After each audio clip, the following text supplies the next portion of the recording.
friends, I'm Rich Larson and I'm the IRC Tire Guy. Today we're breaking down one of the most underrated techniques an extreme enduro or enduro cross rider can learn.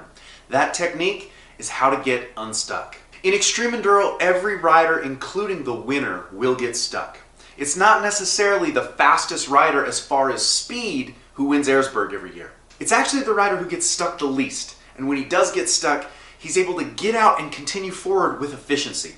It's a different style of speed. The most common thing I see when teaching extreme enduro or enduro cross is incorrect form when attempting to get unstuck. Whether the obstacle's a log, a rock, a root, or a cliff, a lot of guys will try to muscle their bike over, pushing with their arms and their legs and usually spinning their tires. This not only zaps your energy, it wears out your tires twice as fast. This getting unstuck technique is something that I implement every single time I ride extreme enduro. Now, let's say you make a mistake while riding and your bike only makes it halfway over an obstacle in your path.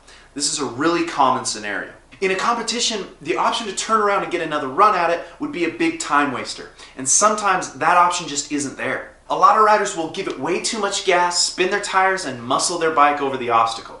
Sometimes it works, but it does waste a lot of energy, and extreme enduro is about being efficient. Learning how to clear the obstacle with efficiency using your own weight and the bike's power is extremely necessary.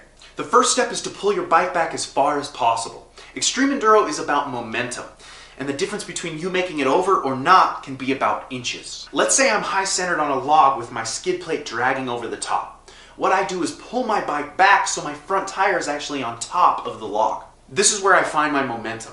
I make sure I'm weighting at least one peg, sometimes both if you have your trial skills down.